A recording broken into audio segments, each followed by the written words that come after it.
समझ लीजिए दोस्तों, बिहार सरकार की चालाकी और राजनीति। हेलो दोस्तों, आज मैं आप लोगों को आंगनबाड़ी सेविका सहायिका के इस चल रहे धरना प्रदर्शन का जो कारण है उसके बारे में बात करने वाली हूँ।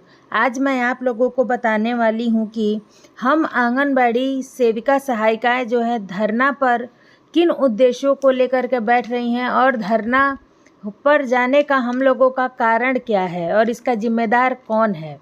इन सभी बातों पर आज मैं चर्चा करने वाली हूँ, इसलिए इस वीडियो को बड़े ही ध्यान से सुनिएगा और अपनी राय मुझे कमेंट बॉक्स में ज़रूर दीजिएगा कि क्या और भी कोई ऐसा मुद्दा था जो मैं बताने से चूक गई या और भी कोई ऐसा मुद्दा है जिसे हमें उठाना चाहिए और अपने इस चैनल के माध्यम से लोगों और सरकार तक अपनी बातों को पहुंचाना चाहिए। यदि वीडियो पसंद आएगा तो एक लाइक ज़रूर कर दीजिएगा और वीडियो को अपने आंगनबाड़ी के व्हाट्सएप ग्रुप में ज़रूर शेयर करिएगा ताकि सभी बहनों को पता चल सके कि हाँ, हम आंगनबाड़ी सेविकाएं जो धरना पर बैठी हुई हैं और जो गीतों के माध्यम से जो गीत पहले हम अपने घरों में बैठकर तीज में, त्यौहार में, जिउतिया में, छठ में हम लोग बैठ के गीत गाया करती थीं, आज हमें अपना दर्द भरा गीत जो है कि सरेआम पब्लिक में बैठ करके और अपने आप को हंसी का पात्र बना करके हमें गाना पड़ रहा है। उसका जिम्मेदार कौन है? इन सभी बातों का चर्चा हम लोग इस वीडियो में करेंगे। चलिए वीडियो में आगे बढ़ते हैं। जैसा कि मैं आप लोगों को बता दूं कि पूरे भारत में जो फ़िलहाल में अभी आंगनवाड़ी केंद्रों का संचालन है लगभग 20 से 22 लाख है, क्योंकि कुल स्वीकृत आंगनवाड़ी केंद्र और संचालित आंगनवाड़ी केंद्र में अंतर होता है। ठीक है, तो आप मान के चलिए एक मोटा रेशियो की 20 से 22 लाख के आसपास आंगनबाड़ी केंद्र है। जिसमें मैं बात करूं तो केवल बिहार में आंगनबाड़ी केंद्र का जो संख्या है, संचालित केंद्र जो है अक्टूबर 2022 तक 1,12,000 के आसपास आंगनबाड़ी केंद्र बिहार में है। आप सोचिए कि 1,22,000 आंगनबाड़ी केंद्र है, जिसमें कि लगभग एक रेशियो के अनुसार जो है कि 99,23,000 उसमें लाभार्थी हैं। यानी कि एक आंगनबाड़ी केंद्र का जो है कि जनसंख्या 1,000 के आसपास होता है। 800 से 1,000 के बीच में एक आंगनबाड़ी सेविका और एक सहायिका की बहाली होती है। ठीक है, और जो है कि पूरे बिहार में 99,23,000 के आसपास लाभार्थी जो पंजीकृत हैं। आप लोग सोचिए कि एक आंगनबाड़ी केंद्र पर प्रत्येक दिन 35 से 40 बच्चे जो है कि पढ़ने आते हैं। ठीक है, जो कि उन्हें नाश्ता, गरम पका भोजन हम लोग देते हैं। तो 35 से 40 बच्चे जो है कि कहीं हमारे बिहार में किसी परियोजना में 35 है, किसी परियोजना में 40 है। और उसी प्रकार से जो है कि अगर THR वाले लाभार्थियों को हम लोग कहें तो 8 गर्भवती, 8 धात्री और 40 जो है कि कुपोषित बच्चे हैं। अभी हमारे यहाँ किशोरी योजना नहीं चलती है, ना ही अति कुपोषित चल रहा है, तो केवल 56 लाभार्थी हैं। आप सोचिए कि हम लोग जो है कि आंगनबाड़ी सेविका और सहायिकाएं हड़ताल पर सरकार हमें भेज दिया। हमें हड़ताल पर भेजने के बाद से जो है कि वो क्या कर रहा है, अभी लगभग 99,23,000 लाभार्थियों के पेट पे लात मारा उसने। बच्चों का नाश्ता बंद करवाया, बच्चों का गरम पका भोजन बंद करवाया। यानी कि वह सब किसके पेट में जा रहा है? वह सब जो है कि राज्य सरकार के पेट में जा रहा है। क्यों राज्य सरकार के पेट में जा रहा है? क्योंकि यदि जो है कि हम हड़ताल से वापस आते हैं, क्योंकि ये लंबा टाल रहा है। लंबा टालने का इसका रीज़न यही है कि जितना लंबा टालेगा उतना ज़्यादा आंगनबाड़ी सेविका और सहायिकाओं का मानदेय काटेगा, ये भी उसके जेब में जाएगा। प्लस जो है कि बच्चों का पोषाहार उसके जेब में जाएगा। जेब में कैसे जाएगा? क्योंकि जितने दिन बच्चों का खाना नहीं बना है फिर वो बैक डेट से बनना शुरू होगा, तो जो है कि उस तरह से वो आगे बढ़ते जाएगा वो भंडारण में। तो जो वह कहता है कि हाँ, हमें जो है कि आंगनबाड़ी पर साल भर बच्चों को पूरक पोषाहार देना है, गरम पका भोजन देना है, THR देना है, तो फिर कहाँ चले जाती है वो सरकार की नीति? क्या सरकार को जो है कि बार बार हमारे संघ के अध्यक्ष सचिव जा कर के उनसे बात करने का प्रयास कर रहे हैं, उन्हें से समझने समझाने का प्रयास कर रहे हैं, लेकिन उनके द्वारा कोई भी निर्णय नहीं लिया जा रहा है कि हाँ, आप लोग हड़ताल पे मत जाइए, जे बच्चों को दिक्कत होगा। गर्भवती महिलाओं को जो है कि हम लोग 7 तारीख को जिन भी महिलाओं का गोद भराई का कार्यक्रम करते हैं, अगले महीने में तो फिर उसका डेट निकल जाएगा, दूसरी महिला आ जाएगी और पता नहीं अगले महीने तक सरकार हम लोगों की बातें सुनेगा या नहीं सुनेगा। यह हड़ताल अनिश्चितकालीन है। तो एक आंगनबाड़ी केंद्र में हम लोग जो है कि एक अपने पोषक क्षेत्र में 2 से 3 गर्भवती महिला, 2 से 3 जो है कि ऊपरी आहार के बच्चों को छोड़ रहे हैं। इस तरह से पूरे बिहार में आप लोग जोड़ लीजिए कि कुल कितनी गर्भवती महिलाओं का जो है कि गोद भराई का कार्यक्रम नहीं हो पा रहा है। 6 माह से ऊपर के बच्चों का अन्नप्राशन दिवस का कार्यक्रम नहीं हो रहा है। और इन सब का जिम्मेदार कौन है?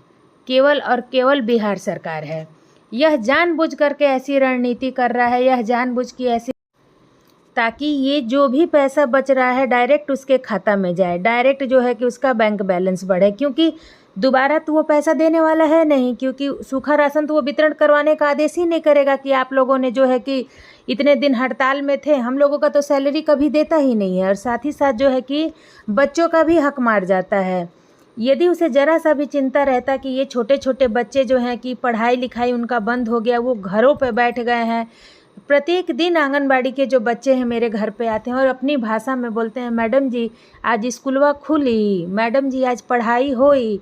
हम लोगों को जो है कि सोच करके, हम लोगों को देख करके खुद पे इतना ज़्यादा हम लोग को लज्जित होना पड़ता है, इतना शर्म आता है कि हम लोग बच्चों से कहते हैं कि आज छुट्टी है। हम लोग क्या बताएं बच्चों से कि हम लोग जो है कि बिहार सरकार के खिलाफ़, केंद्र सरकार के खिलाफ़ हम लोग अपनी लड़ाई लड़ रहे हैं। बाबू कैसे हम उन लोगों को समझाएं? लेकिन ज़रा सा भी समझ नहीं है सरकार को कि हमसे जो है कि एक बच्चा पूछ रहा है, 2 बच्चा पूछ रहा है, 35-40 बच्चे पूछ रहे हैं, लेकिन आपसे जो है लाखों की संख्या में नीतीश कुमार जी ये बच्चे पूछ रहे हैं कि मुख्यमंत्री जी क्यों आप जो है कि हम लोगों का हक मार रहे हैं, क्यों हम लोगों के साथ आप ऐसा कर रहे हैं। ज़रा सी भी जो है कि सरकार को समझ नहीं है कि बच्चों का स्कूल पूर्व शिक्षा जो कि बच्चों का नींव होता है, बेस होता है, सरकार जो है कि इनके बेस को ही खोखला कर रही है, इनके नींव को ही खोखला कर रही है। तो फिर जो है कि ये कैसे आगे बढ़ेंगे? और इनको आगे बढ़ने से हम नहीं रोक रहे हैं। बच्चों को जो है कि हड़ताल में हम अपने शौक़ से या अपने स्वेच्छा से नहीं गए हैं। हमको हड़ताल पे भेजने वाला भी हम लोगों का राज्य सरकार है, हम लोगों का केंद्र सरकार है, क्योंकि यही तेजस्वी यादव हैं। इन्होंने वादा किया था कि यह सत्ता में आते हैं और इनकी सरकार बनती है तो हम आंगनबाड़ी सेविका सहायिकाओं का मानदेय दुगना करेंगे।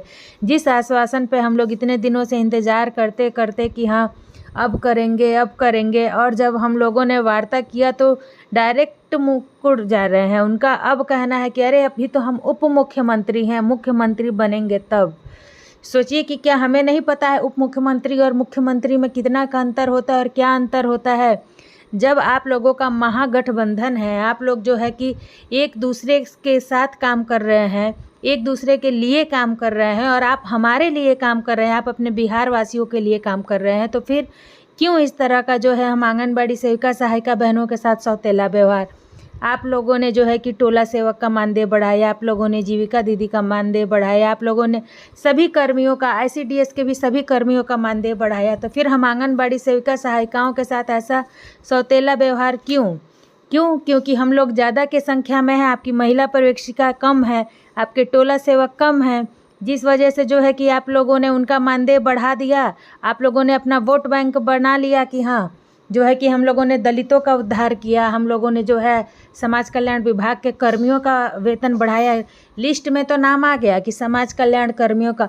आपको भी पता है कि 25 से 30 आंगनबाड़ी केंद्रों पर एक सुपरवाइज़र होनी चाहिए, लेकिन यहाँ अभी मैं अपने यहाँ की बात करूँ तो 87 आंगनबाड़ी केंद्रों पर फ़िलहाल में एक महिला पर्यवेक्षिका काम कर रही हैं, जो लगभग 5-6 सालों से थी। उसके बाद भी आई, 2 आई, तो अभी भी एक ही काम कर रही है। ऐसी हर परियोजना में है। एक CDPO को 5 से 6 परियोजना प्रभार में मिला हुआ है। इस प्रकार से जो है कि सरकार एक सुपरवाइज़र को बहाल करके 35, 40, 80 केंद्रों के लिए काम करवा रही है। तो वैसे ही जो है कि सैलरी उनका बच रहा है। वो ना सेविकाओं का प्रमोशन कर रहे हैं, ना नई सुपरवाइज़र का बहाली हो रहा है। किसी प्रकार का भी जो प्रगति का काम होना चाहिए, किसी प्रकार से जो है कि अच्छी तरह से काम होना चाहिए, वो कुछ नहीं हो रहा है। बस लोग त्रस्त हैं, सारे लोग परेशान हैं, कैसे काम किया जाए, कैसे जो है कि ऐसा नहीं है कि सब सेविकाएँ काम चोर हैं या सब सेविकाएँ अच्छी हैं, ऐसा बिल्कुल नहीं है। लेकिन आप काम करवाना तो सीखिए। मान लीजिए कि कुछ सेविकाएं ऐसी हैं कि खुद से काम कर लेती, कुछ सेविकाएं ऐसी हैं कि खुद से काम नहीं कर पा रही हैं। काम नहीं कर रही हैं तो वो जिम्मेदारी किसकी है? आपकी है। आप में वो क्षमता होना चाहिए कि आप काम ले पाइए, आप में वो क्षमता होना चाहिए कि आप काम लीजिए। इसका मतलब ये नहीं है कि सेविकाएं काम ही नहीं करती हैं और उनका सैलरी नहीं बढ़ाएंगे। किस आधार पर यह कहा जा सकता है कि सेविकाएं काम ही नहीं करती? स्मृति ईरानी का बयान था कि 1 घंटे आंगनबाड़ी सेविका काम करती है। क्या आप लोगों की भी मानसिकता यही है? एकदम ये गलत बात है।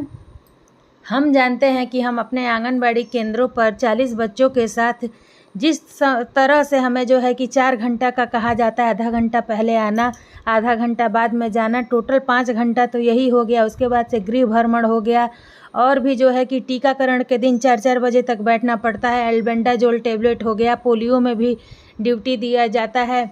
क्या हम लोग इतना ही काम करती हैं?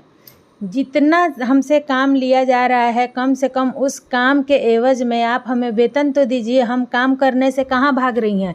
आप हमसे काम लीजिए लेकिन बदले में कम से कम हमारा वेतन तो दीजिए।